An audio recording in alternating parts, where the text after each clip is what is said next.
in Bristol or in Cornwall will pay a lot less business rates than a business in Barry or in Cowbridge in my constituency. Secretary of State. Mr. Speaker, my right honourable friend is absolutely correct. It is extraordinary that the Welsh Labour Government, who received this funding in order to support small businesses within Wales, are failing to pass that funding on.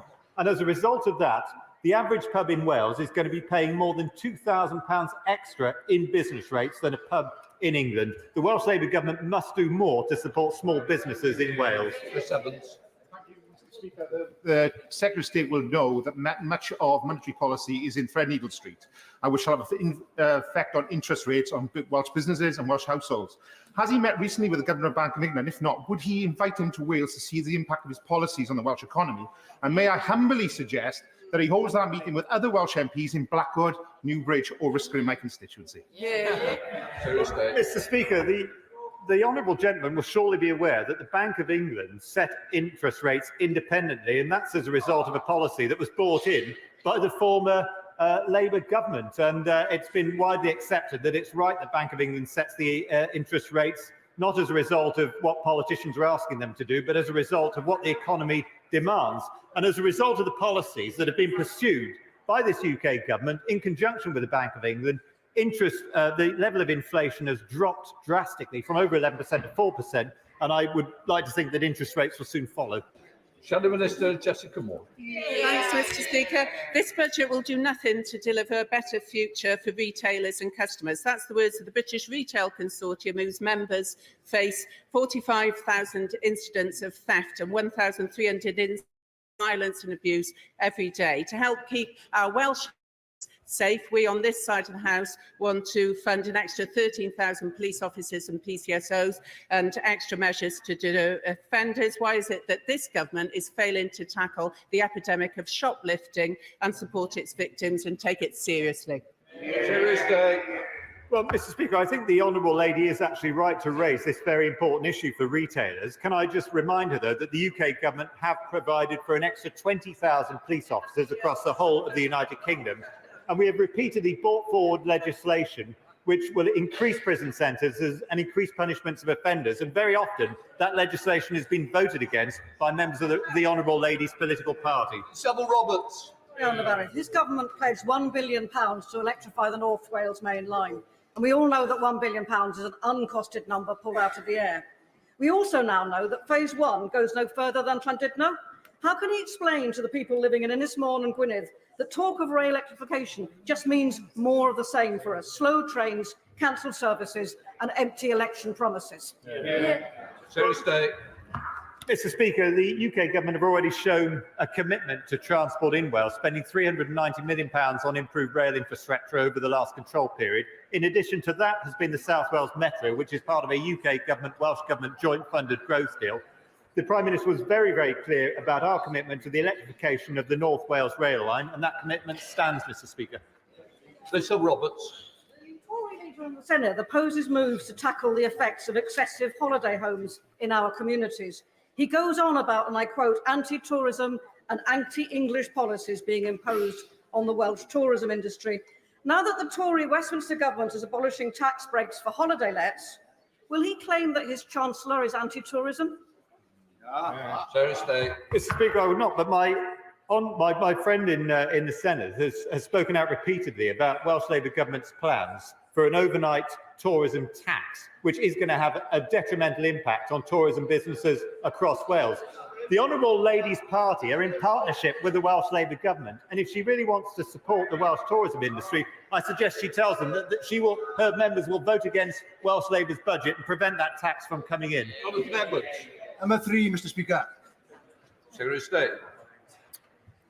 Mr. Speaker, the government is committed to transforming our electricity network to reach energy security and net zero ambitions.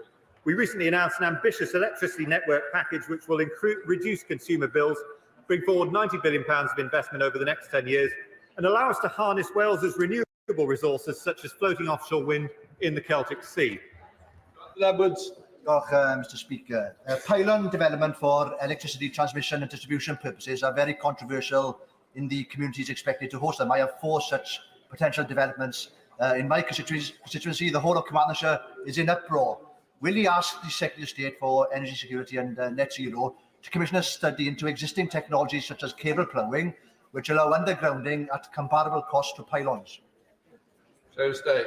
Well, Mr. Speaker, I do understand the concerns that have been raised in the honourable gentleman's constituency, and I appreciate he's discussed this with me previously, and he is championing his constituents' concerns. I have to tell him that the information I've been given is that laying cables underground would cost £5 to £7 more. But I hear what he's saying, and if he has a presentation or something that he could forward to me, I should be absolutely delighted to make sure that DESNZ official can see that. Sir Michael Fabricant.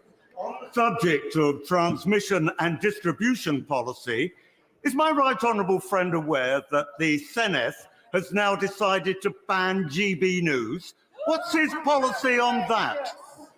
Secretary of State.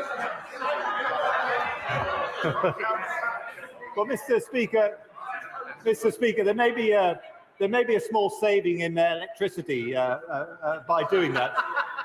But I think it's very disappointing that the Welsh Labour government are preventing a perfectly legitimate viewpoint from being heard by members of the Senedd, who would do well to listen to people who don't always agree with everything they say. Jerome Mayo. Number 6, sir. Secretary of State, I presume. Oh, Mr. Speaker, as my honourable friend knows, healthcare is devolved to the Welsh Government, who have received record levels of funding to deliver on their devolved responsibilities, receiving 20% more funding per person than is received for comparable services in England. And despite this extra money, over 24,000 patients in Wales have been waiting more than 2 years for treatment. The number of people waiting more than 2 years for treatment in England, with roughly 20 times the population, is around about 200. Mayo. Mr. Speaker, last month in Labour's Wales, fewer than half of red calls were answered by the ambulance service within the necessary 8 minutes. Now, this is the Leader of the Opposition's blueprint for government. Does my right honourable friend agree with me that instead of campaigning for more politicians in Wales, Labour should be focusing on delivering the health services that the people of Wales thoroughly deserve? Mr. Speaker, I completely agree with my honourable friend. I had to call an ambulance, a 999 call for my father-in-law at 11 o'clock one morning. It arrived at 4 o'clock the following morning. My father-in-law then had to wait for another 6 hours outside an AEE unit in the back of an ambulance, where the Welsh Labour government in the ambulance base had actually built industrial fans to waft away the diesel fumes. Mr. Speaker, this is totally unacceptable. They are cutting the NHS budget in Wales by around £65 million, and yet they can find £120 million extra for more politicians in Cardiff Bay. Williams. Thank you, Mr. Speaker. The Health Minister for England announced £200 million extra spending for dentistry. I asked her repeatedly, was this within the English budget or was it additional, where it would produce a ban as consequential? All she could answer was that it was additional. Repeatedly, she said that. Now, can the Secretary of State tell me, does the £200 million extra for dentistry in England produce about £10 million extra for Wales? Or does it produce nothing at all? Or perhaps he doesn't know either. Seriously? Well, Mr. Speaker, as a result of the budget, around £170 million extra will be going to Wales. The honourable gentleman knows that Wales receives around 20% extra to deliver healthcare, and it is therefore absolutely appalling that the Welsh Labour government are unable to deliver the same services that are supplied in England. And isn't it interesting, Mr. Speaker? We're talking about the National Health Service. Labour claim to be the party of the NHS, and where are they, Mr. Speaker? They're not standing up for a supplementary on this question because they're absolutely ashamed of the level of healthcare that they've delivered in Wales. Let this not become a blueprint for the rest of the United Kingdom. Aberton. Yeah. Mr. Speaker, a 90-year-old constituent of mine waited 31 hours in the back of an ambulance outside the Wrexham Mile Hospital, waiting to be seen. Betsy Cadwallader's health board, which serves North Wales, is responsible for 80% of the preventable deaths in Wales. Would the Minister agree with me that the Welsh Labour government, who run the NHS, is putting lives at risk? Mr. Speaker, the Honourable Lady is absolutely right to raise concerns about the level of healthcare being provided to her constituents in South Wales. And what is really shocking, Mr. Speaker, is that when the independent commissioners at the Betsy Cadwallader Health Board raised serious concerns about over £100 million of money being misspent, the Welsh Labour Health Minister called them in and sack them. No wonder we're not getting the right level of healthcare in Wales, Mr. Speaker. Brendan McNeill. The Minister, the Secretary of State, and other Tory MPs bring up a litany of health issues in Wales, but Barnett consequentials are due to a result of health spending in England and need in England. Has the UK government ever made any spending decisions on need in Wales, say in health, and then funded England, Scotland and Northern Ireland as a consequence of Welsh need? You might find that a strange question, because UK decisions are always made on England's need, and other people get money as a consequence, which is why the likes of Wales is never going to catch Ireland for as long as Wales is in the UK and not independent, isn't it? Mr. Speaker, in actual fact, the Halton Review looked at what Welsh needs were and calculated that Wales needed an extra 15%. What the UK Conservative government did was then to provide Wales with an extra 20%. So the question still stands, Mr. Speaker. Why is it that thousands of people in Wales have been waiting for more than 2 years for treatment when the Welsh Labour government have been given more money than they actually need to properly fund the health service in Wales? Michael Longgate. Number 7, Mr. Speaker. Secretary of State. Mr. Speaker, the, I'm afraid, not very independent commission was set up by Welsh Labour ministers. It reports to Welsh Labour ministers, but it was paid for by Welsh taxpayers. And the report they came out with was entirely in line with all the predictions which I made. More constitutional navel-gazing, more calls for more powers, and nothing at all to address the problems that have been inflicted on Wales by the Welsh Labour government. Thank you, Mr. Speaker. Mr. Speaker, it is deeply concerning that a so-called independent commission described Welsh independence as viable, despite the fact that the vast majority of people in Wales support remaining part of the Union. Of course, there is a difference with something that might be viable and something that is best. Does my right honourable friend agree with me that independence for Wales would be hugely damaging to the Welsh economy and public services, and any further exploration of this idea must be immediately ruled out by the Labour Welsh Government? Mr. Speaker, I completely agree with the honourable gentleman. It's hugely concerning that the Welsh Labour Government were even willing to consider independence for Wales with this commission. What they should be doing, Mr. Speaker, is to sort out the longest NHS waiting list in the United Kingdom. They should do something about the fact we have the lowest educational standards in the United Kingdom. We have in Wales some of the highest business rates in the United Kingdom. And as a result of the last bit of legislation, we have some of the slowest speed limits in the whole of the United Kingdom. It's time the Welsh Labour government address the real priorities of the people in Wales with the powers they already have. The Conservative Party never wanted devolution in Wales or Scotland in the first place, and that's why they don't want to see powers extended to either the Senate or the Scottish Parliament. Mr. Speaker, the reality is that I campaigned against the Senate in the first place, but I was perfectly happy to accept the results of the referendum. And I suggest that members of the SNP ought to similarly respect the results of independence referendums, whether it's independence from the United Kingdom or independence from the European Union.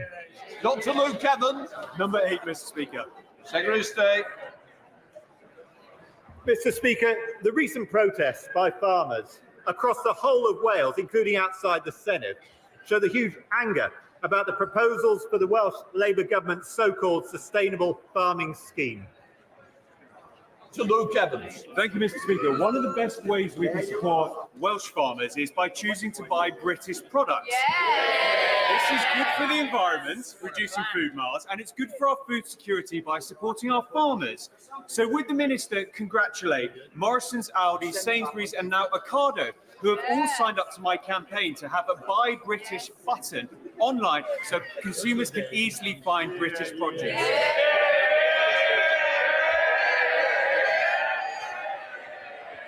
Mr. Speaker, I completely agree with the honourable gentleman about buying British, although I might go one step further and suggest that we buy Welsh food wherever possible. But it's going to be a lot more difficult if Labour implement their plans to bury 10% of Welsh agricultural land under trees and to bury another 10% under ponds. Mr. Speaker, it will increase food miles, decrease food security and destroy prime agricultural land in Wales. And the that the best way to support Welsh farmers and Northern Ireland farmers and Scottish farmers and English farmers is to buy British.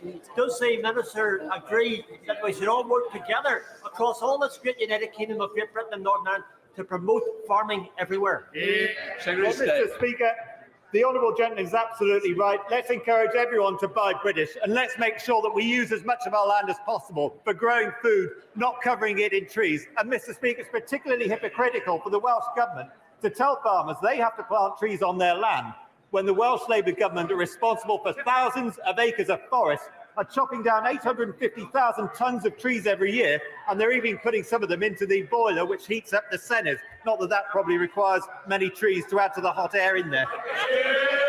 We now come to questions to Prime Minister Abdul Khan. Question number 1. Prime Minister. Mr. Speaker, the post office IT scandal is one of the greatest miscarriages of justice in our nation's history, and I'm determined that the victims get the justice and redress that they deserve. Today, we're introducing legislation to quash convictions resulting from this scandal. The Department for Business and Trade will be responsible for the new redress scheme, and we're widening access to the optional £75,000 payment. Hundreds of innocent sub-postmasters have fought long and hard for justice. With this bill, we will deliver it. Meetings with ministerial colleagues and others, in addition to my duties in this House, I shall have further such meetings later today. Abdul Khan.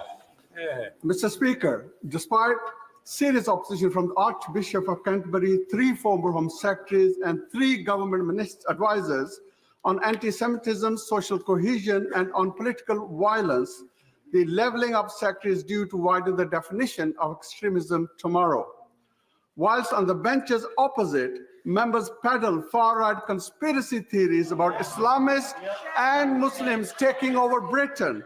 Shouldn't the Prime Minister's priority be getting his own house in order and stepping out extremism, racism and Islamophobia from within his Conservative Party?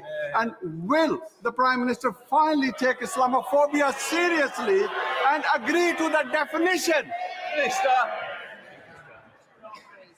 Mr. Speaker, discrimination has no place in our society. And it's important to distinguish between strongly felt political debate on one hand and unacceptable acts of abuse, intimidation and violence on the other.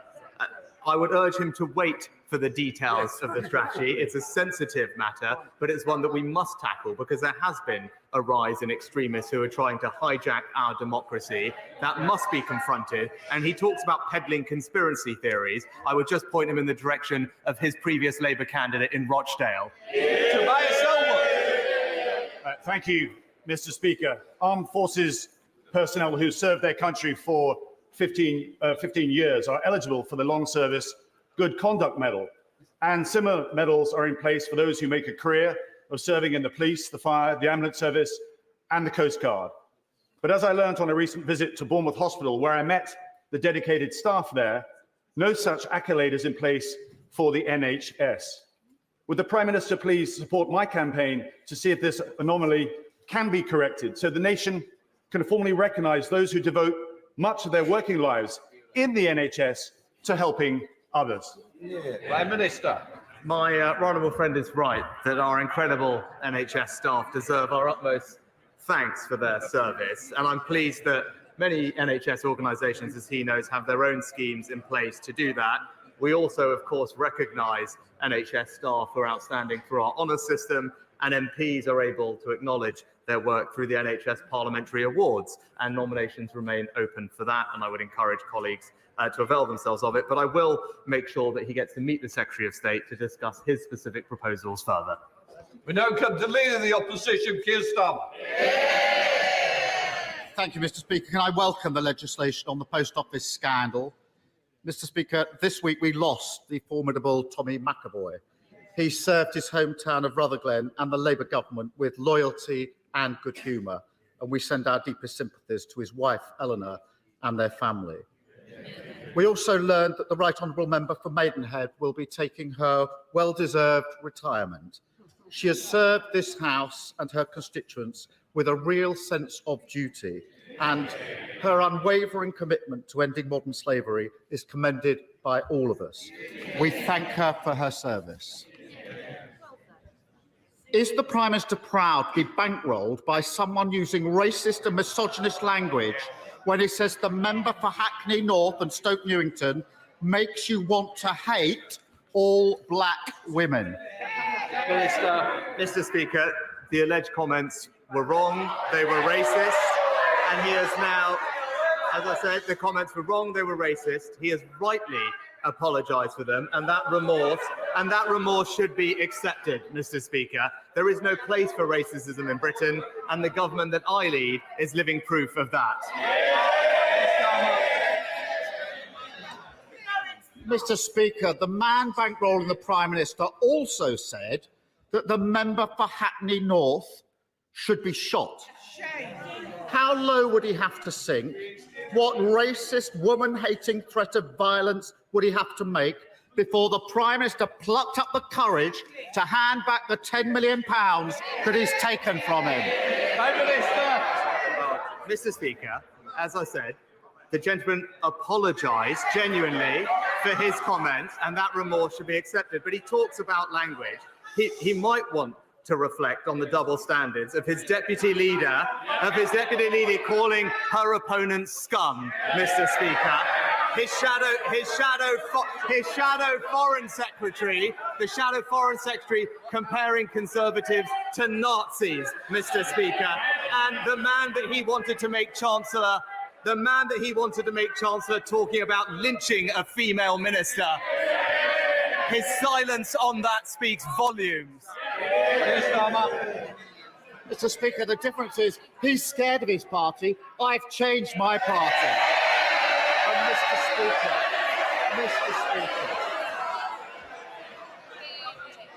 I want to hear both the Prime Minister and lead the opposition. Keir Starmer. 2 weeks ago, the Prime Minister invited himself into everyone's living room at 6 o'clock on a Friday evening. No one asked him to give that speech. He chose to do it. He chose to anoint himself as the great healer and pose as some kind of unifier. But when the man bankrolling his election says the member for Hackney North should be shot, he suddenly finds himself tongue-tied, shrinking in sophistry, hoping he can deflect for long enough that we'll all go away. What does the Prime Minister think it was about the hundreds of millions of pounds of NHS contracts given to Frank Hester by his government that first attracted him to giving £10 million to the Tory party in the first place? Prime Minister. Mr. Speaker, I'm absolutely not going to take any lectures from somebody somebody who chose to represent an anti-Semitic terrorist group, Hizb ut-Tahrir, who chose to serve a leader who let anti-Semitism run rife in this Labour Party. Those are his actions, those are his values, and that's how he should be judged.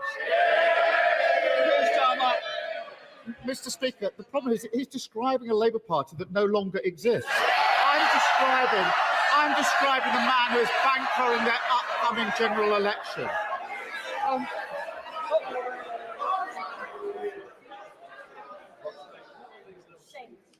Keir Starmer.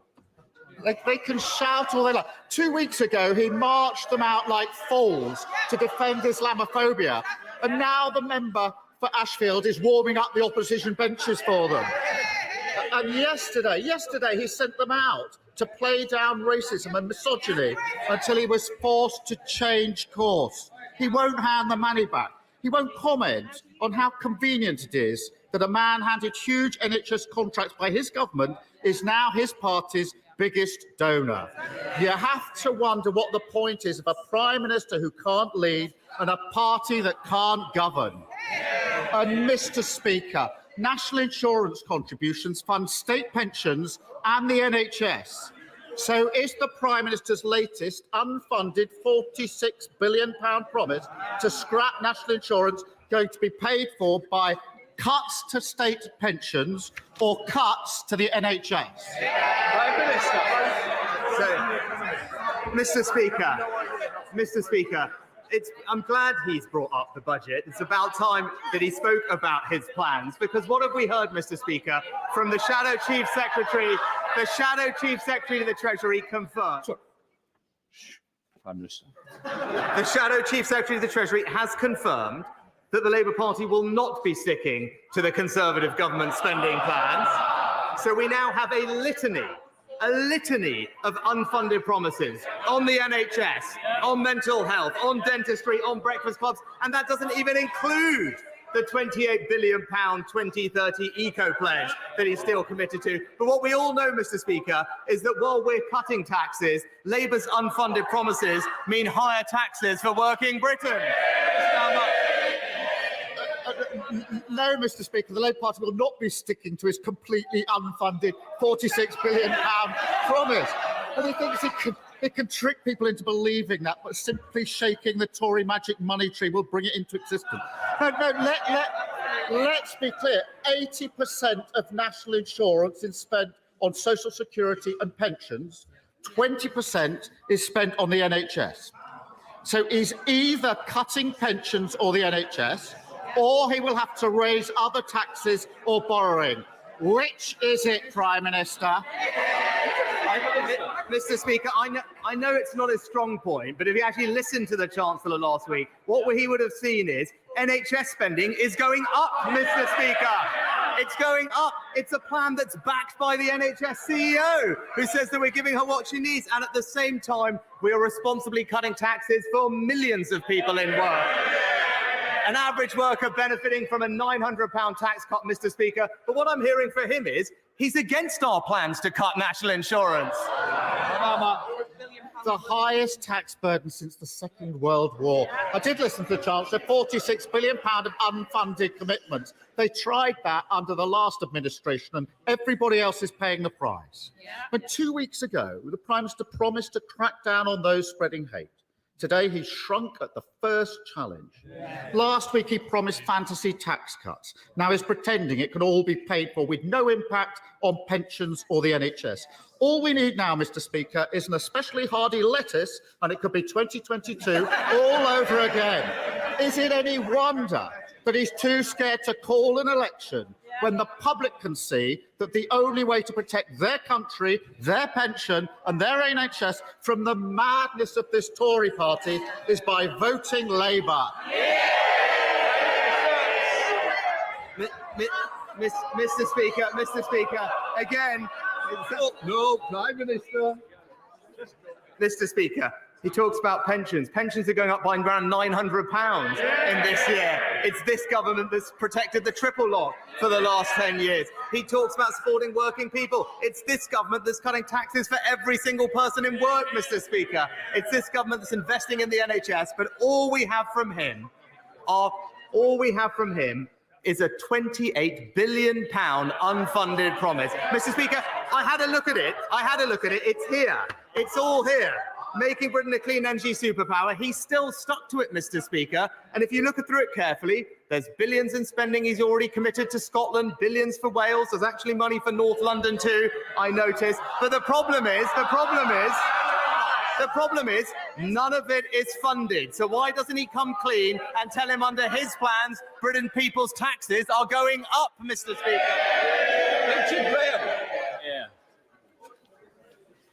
Mr. Speaker, millions of people around the UK and Europe have been inspired by the brilliance of Six Nations rugby.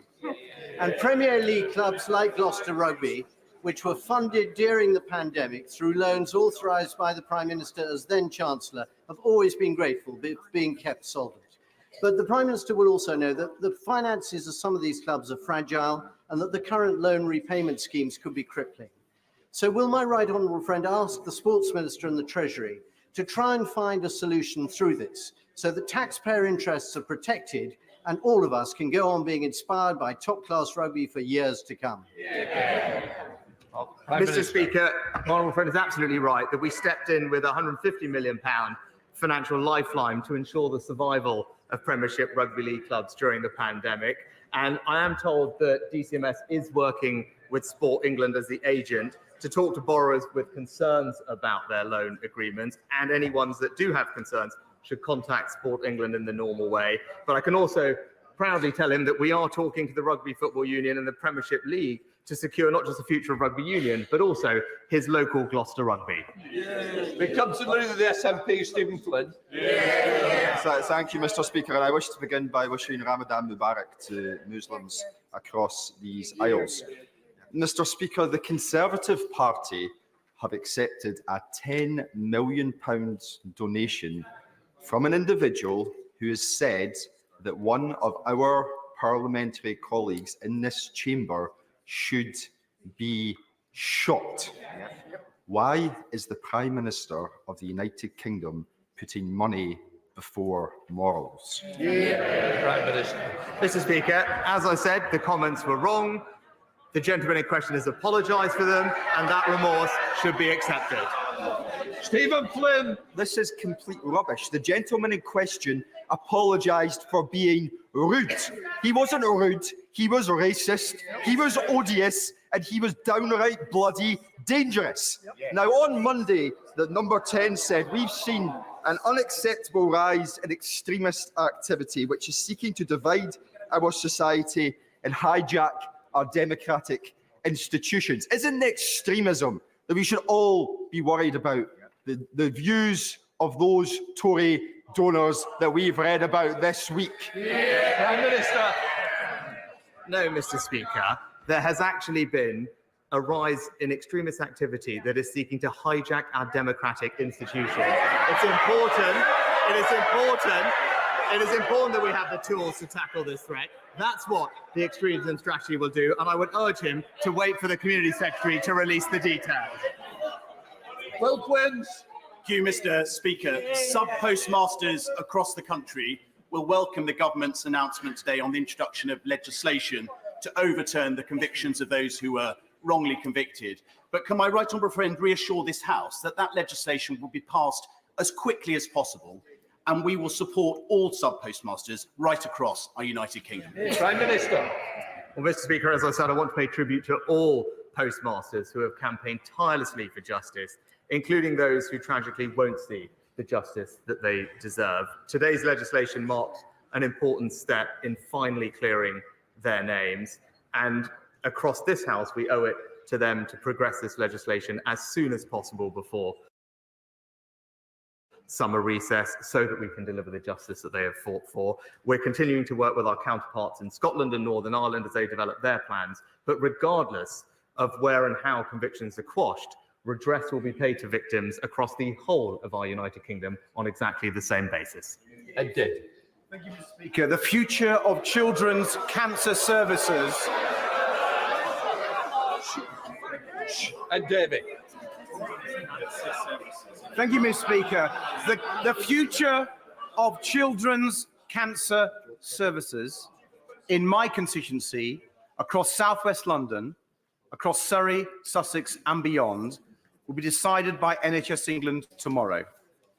The existing service is world-leading and has saved the lives of countless children.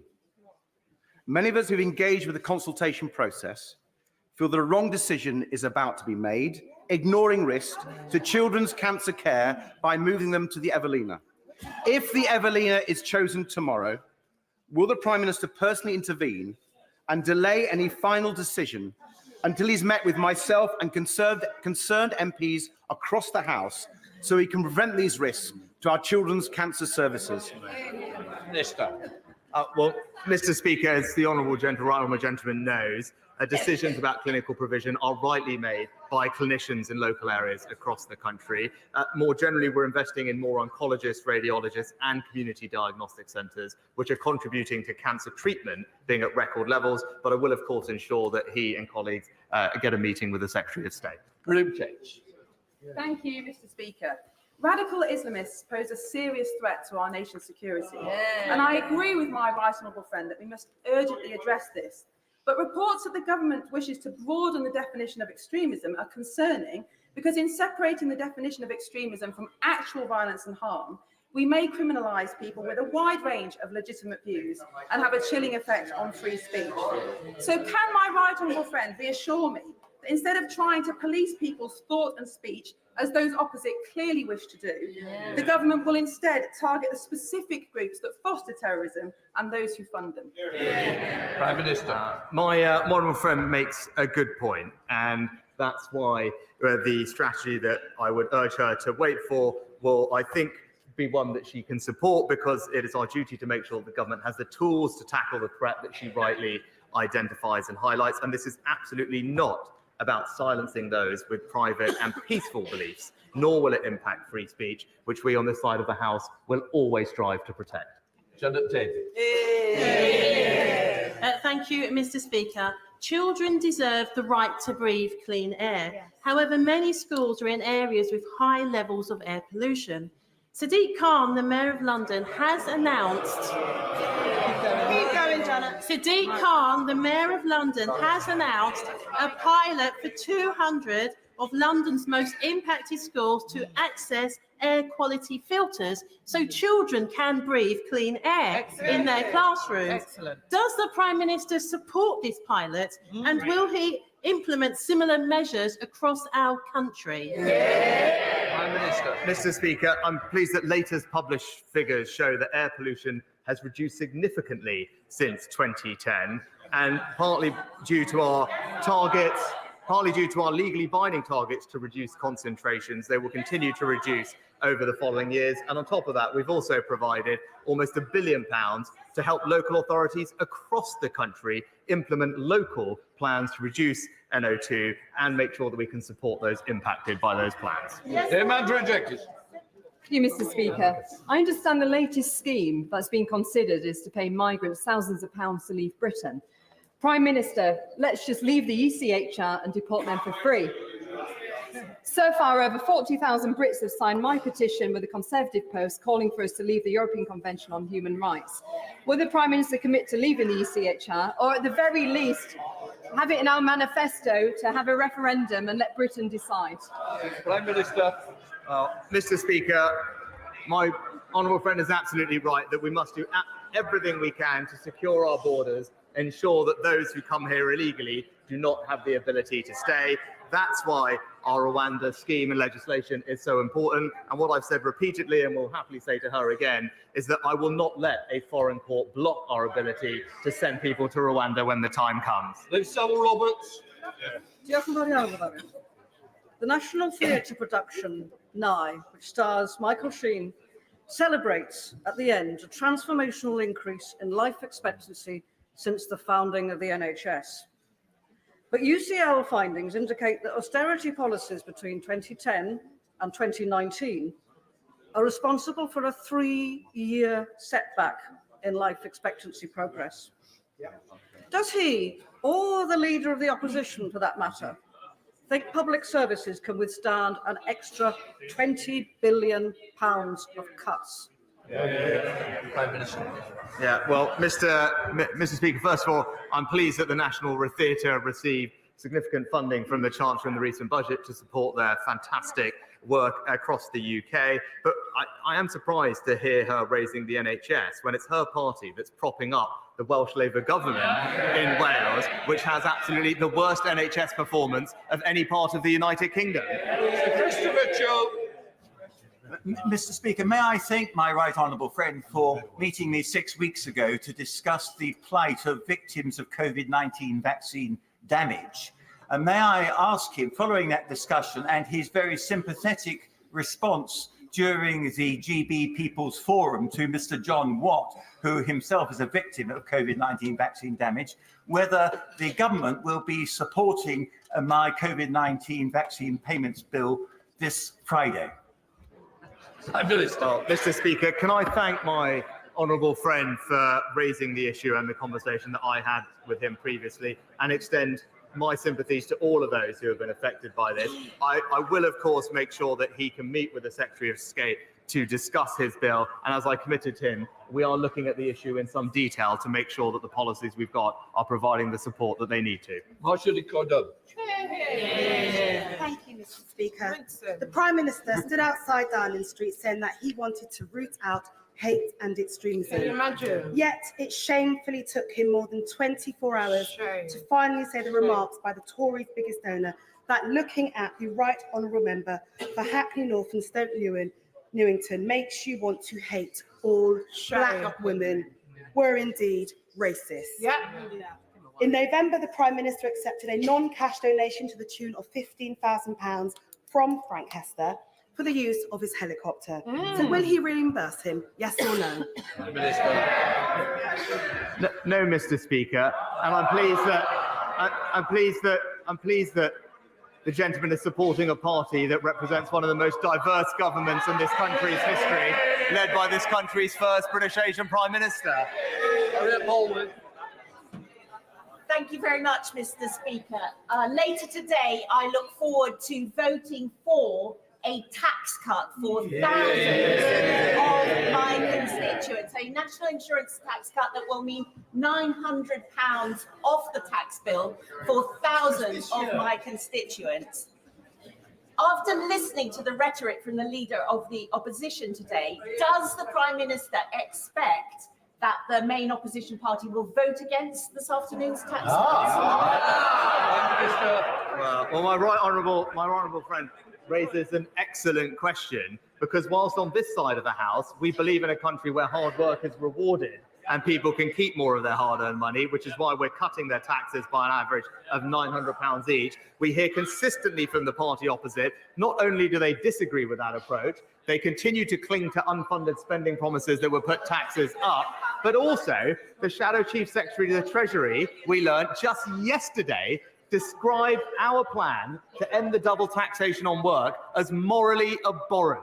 And that is a contrast between us and them. Labour will put your taxes up and the Conservatives will keep cutting them. Thank you, Mr. Speaker. Many of his backbenchers, and now it seems the Prime Minister himself, have taken to referring to the European Court of Human Rights as a foreign court, as if there's something inherently wrong with things being foreign or people being foreign. Exactly. In what way can a court that the UK has belonged to since 1953, which has an Irish president and a UK justice with an LLB from Dundee, be considered foreign?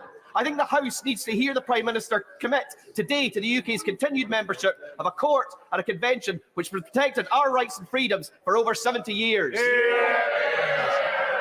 Mr. Speaker, when it comes to the issue of tackling illegal migration, when Parliament expresses a clear view on what it believes should happen, supports that with legislation, and that we believe we are acting in accordance with all our international obligations, I've been very clear that I will not let a foreign court stop us from sending illegal migrants to Rwanda. That is the right policy, and in fact the only way to ensure security of our borders and end the unfairness of illegal migration. Edward Lee.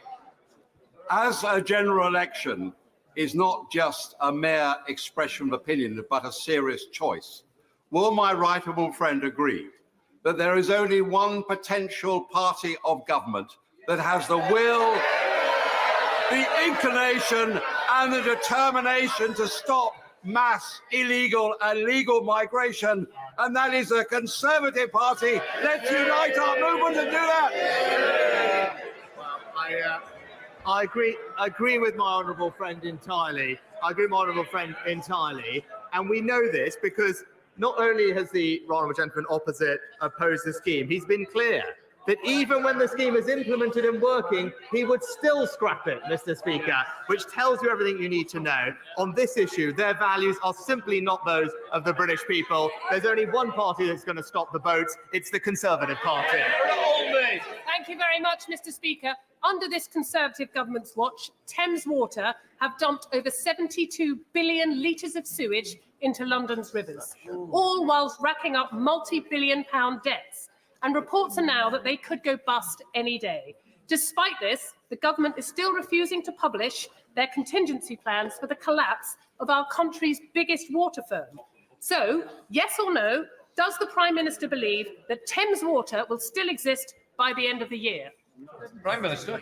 Yeah, well, Mr. Speaker, it wouldn't be right for me to comment on individual companies, but what I can say is that our ambitious storm overflow reduction plan is backed by £60 billion of capital investment. We now monitor every single storm overflow across England and have legislated to introduce unlimited penalties on water companies that breach their obligations. The independent regulator and the Environment Agency have the powers they need to hold water companies wherever they are to account. Natalie Elfie. Thank you, Mr. Speaker. Later this year, a new digital EU border system will come in, and yet key changes that are required, key details, have still not been decided by the EU. There are urgent decisions that are needed on additional funding and preparation to keep Dover clear and Kent moving through with its traffic. Can my right honourable friend, the Prime Minister, assure me that this issue is being taken seriously at the highest levels of government and that funding and support will be made available to keep Dover clear, support the residents of Dover and Deal and Kent, and to secure our vital cross-channel trade and tourism? Prime Minister. No, one of my friends is right to raise this issue, and I can assure her that it is being discussed at the highest levels of government between UK ministers and EU and French counterparts to make sure that we have practical and constructive solutions that will ease the flow of traffic in the way that she describes and will benefit her local communities. Rachel McCaskill. Thank you, Mr. Speaker. 158 days and there was no peace and no justice. There was no food, there was no clean water, there was no sanitation and no medical aid. There are just no words left as disease is spreading and the death toll is rising, not least amongst children, victims of these atrocities. It is evident that the Prime Minister's plan is not working. So will he change track for the sake of these children and so many more and work to secure a bilateral immediate ceasefire between Israel and Hamas? Prime Minister. Mr. Speaker, I've said repeatedly that we are incredibly concerned about the growing humanitarian crisis in Gaza. Too many civilians have lost their lives and nowhere near enough aid is getting through. And in contrast to what the Honourable Lady said, actually the UK is playing a leading role in alleviating that suffering, just recently increasing the amount of aid this year to £100 million.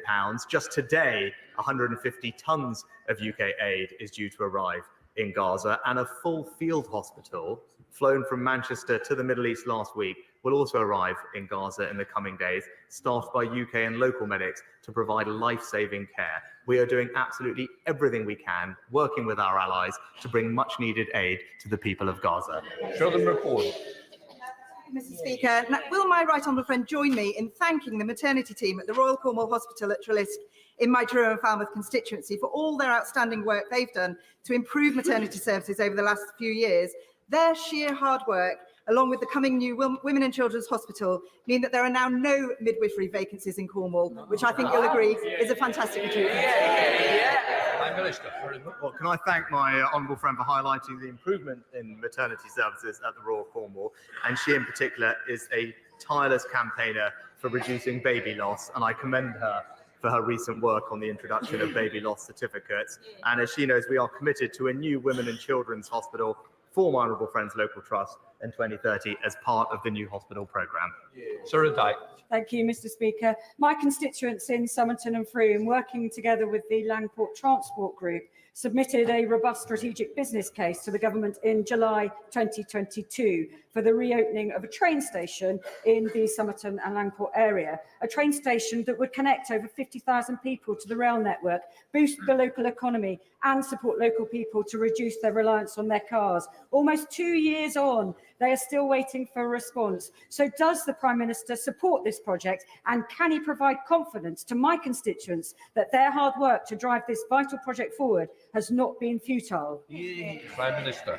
Well, Mr. Speaker, Conservatives in the South West are rightly championing the reopen of local stations, and actually recently Clumpton and Wellington will be one of the places that receives funding as a result of our decision on HS2. But it's because of that decision that we now have freed up billions of pounds of funding to invest in local transport across the country, and it will be local leaders that will be put in charge of that money to prioritise their local needs.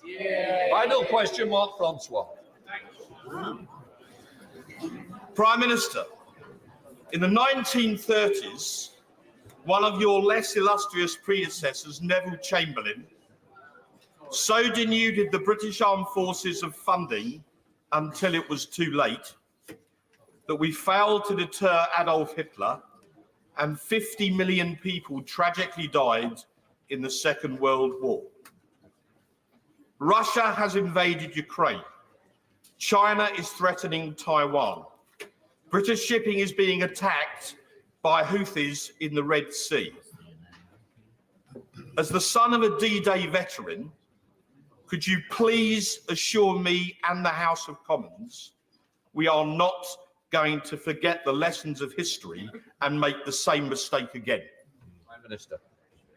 Well, can I thank my honourable friend for his tireless campaigning for our armed forces, and he's right to champion them and the role that they play. And I agree with him wholeheartedly that sadly the world that we are living in is becoming both more challenging strategically and more dangerous. And in response to those challenges, we must invest more in our armed forces. That is exactly what we are doing, with the largest uplift since the Cold War, and recently topped up with billions of pounds to strengthen our nuclear enterprise and rebuild stockpiles. He rightly mentioned the threat posed by the Houthis and Russia and Ukraine, and I know that he will be proud of the role that the United Kingdom is playing in both of those situations. We are respected and valued by our allies, but most importantly, we on this side of the House will do whatever it takes to keep our country safe. That completes Prime Minister's questions.